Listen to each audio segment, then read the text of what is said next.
Shotwell Street and Broad Street. It is my corner, but not many people realize that. You see, I'm the ghost of this popular local landmark. In a few minutes, I'll introduce myself in a more formal way. This is my sidekick. She haunts another area of downtown. In October of 1899, Thomas C. Wainman, a successful sawmill operator and Brinson resident who was formerly from Pennsylvania, purchased the H.C. Allen livery stable and lot at the northwest side of this intersection from C.L. Harrell, with the goal of building up an up-to-date hotel that would be the pride of the community. That stable was used in the stagecoach days as a relay point between Tallahassee and Albany. It was anticipated the hotel would cost $50,000 to build. In November, Mr. Wainman also purchased from H.C. Allen the old Harold home and lot on the southwest corner of the intersection of West and Shotwell. It would become a spectacular home for the Wainmans and would complement his planned hotel. By the summer of 1900, Wainman was showing off his 3-story steam-heated hotel to his friends.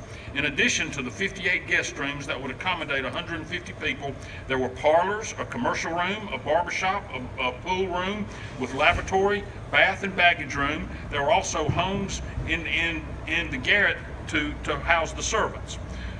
The hotel's dining room was a crown jewel of the facility and featured a steel ceiling and huge windows fronting Shotwell Street and Broad Street. It had over 500 feet of 12-foot two-story covered verandas. Rooms were rented for $2 to $2.50 a day. Within 2 years, the kitchen had to be enlarged due to the popularity of the facility. When the Wainman Hotel opened in September of 1900, Wainman brought in George Babcock from Pennsylvania as the manager, and Tom Costello was hired as the clerk. Reuben Mack was the first barber in the hotel. The first guests registered at the hotel came from New York, Nashville, Tennessee, Augusta, Savannah, Columbus, Macon, and Atlanta. The Friday evening prior to the official opening, the first guest entertained at the hotel was L. Cutter of Southern Express Company. Management of the hotel changed frequently. Dr. Eugene Elder, L.D. Cleveland, Ed Hoffman, J.D. O'Hearn, and Mrs. B.D. Fudge. Mrs. Fudge left the Wainman after a short time to assume management of the Bon Air Hotel on the square. Other managers included J.S. McCree, Thomas O'Brien, Ernest Piper, George H. Fields, Forrest Pravat, and Drew Hendry. Every type of event imaginable was held at the hotel. Card parties, fashion shows, weddings, a German club orchestra presentation, business events, church and civic events, and even funeral receptions. A 1903 newspaper account of a wedding held at the Wainman said that the young couple left for their honeymoon destination in Attapulgis.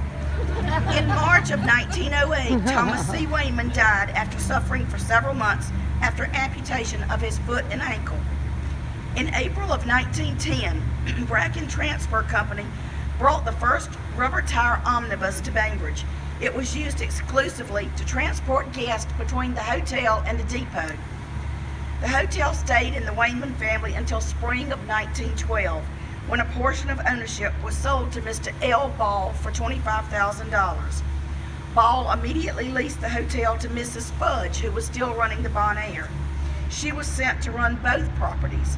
She intended to rename it the Decatur Hotel and undertake some extensive renovations to attract more northern visitors. We call them snowbirds today.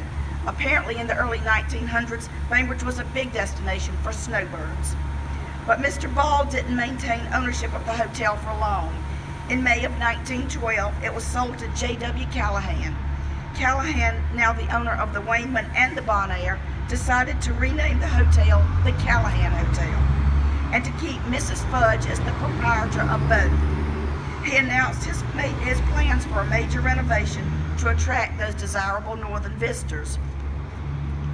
The summer of 1912 was a very busy time, not only at this corner, but all over the city.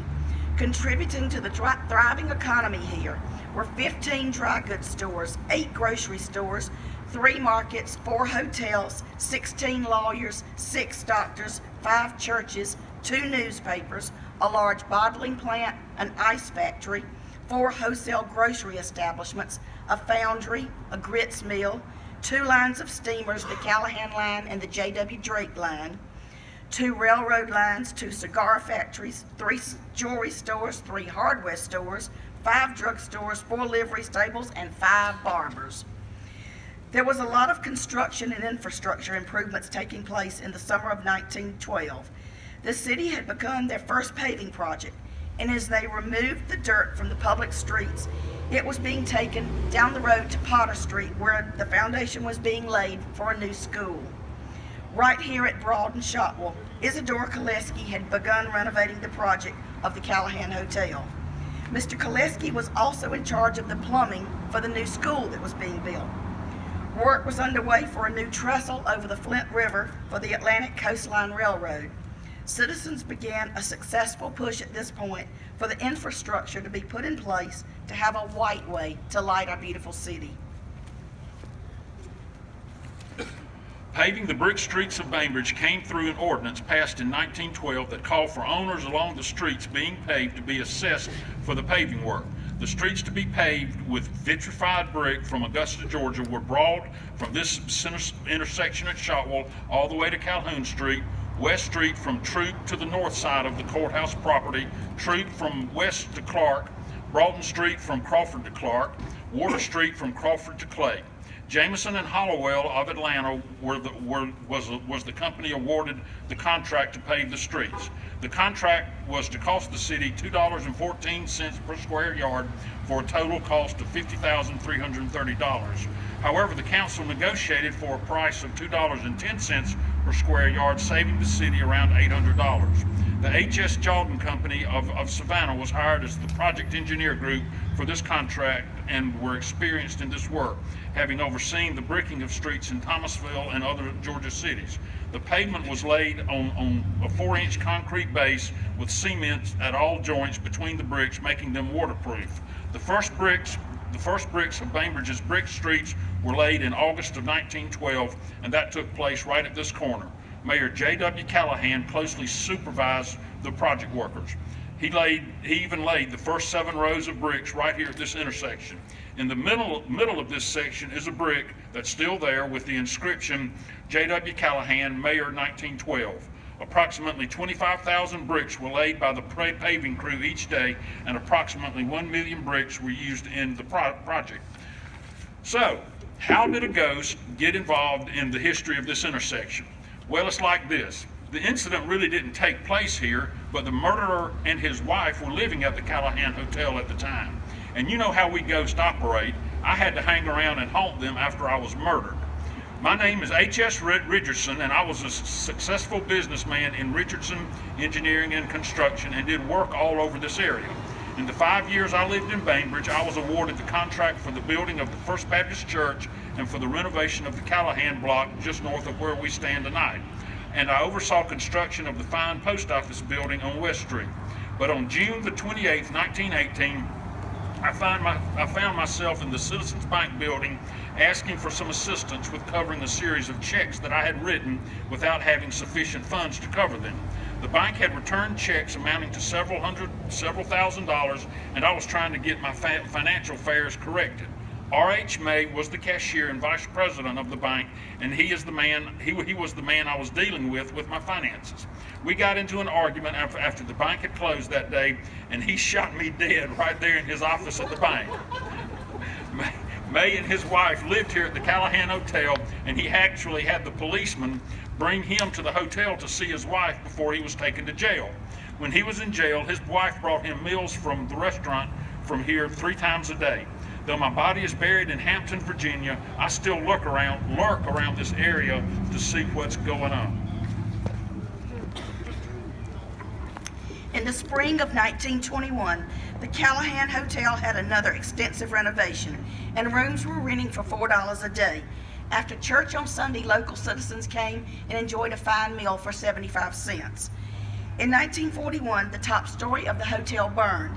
Bainbridge Hotel Corporation, comprised of J.W. Callahan, John Gregg, J.B. Gunn, J.G. Koleski, J.M. Simmons, and Dr. R.F. Wheat, made plans to rebuild the Callahan. In 1942, it reopened as the Stephen Decatur Hotel, named after the naval hero that our county is named for.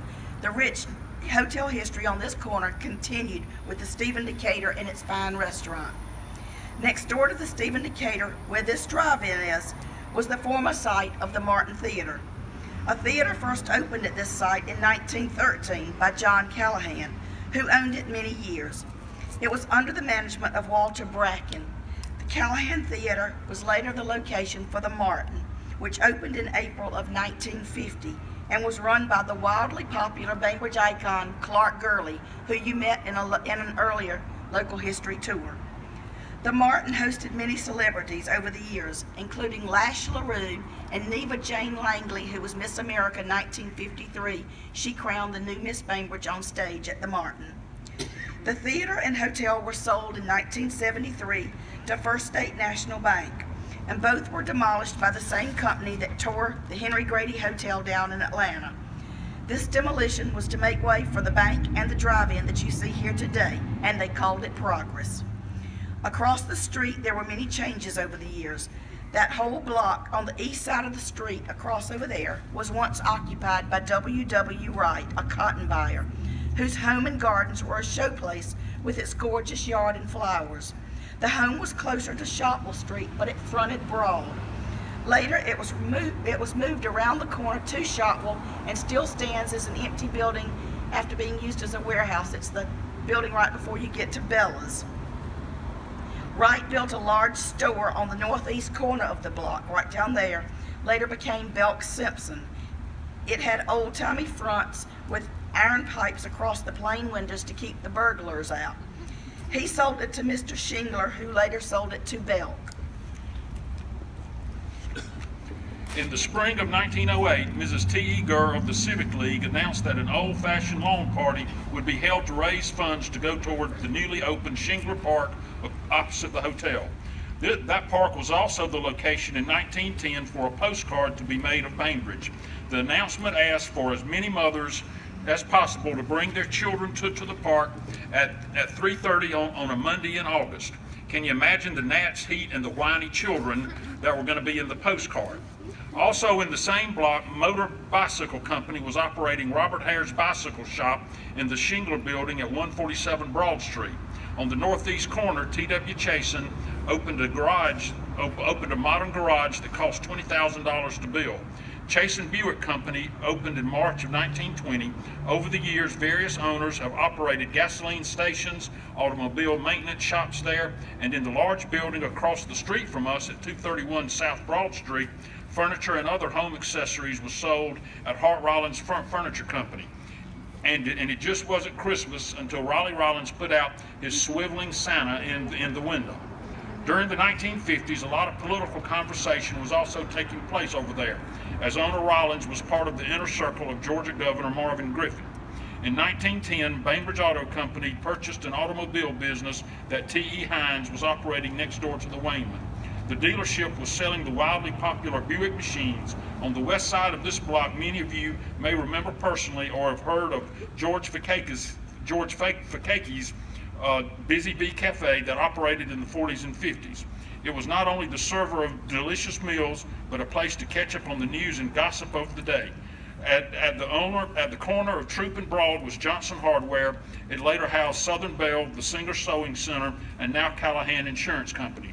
Next door was a small brick building that housed the city treasury, presided over by Will Newsom. South of that was the grain house owned by Willis McCree and selling horse feed and hay. This was what later became the site of the Martin Theater. In the same block north of us, J.R. Jim Graves operated a bookstore, Southern Express Company, and a Western Union office. He trained many local businessmen, including Dick Wimberly, Perry Rich, Joe Peacock, and Will Fleming. His own son, Ralph, was a journalist who became associate editor of the National Geographic. On the southeast corner is the beautiful Presbyterian Church, but it wasn't always there. At one time, it was the corner of Troop and West Streets, where Cox Funeral Home is now located and where you will make your next stop. On September 20th, 1874, the church burned to the ground.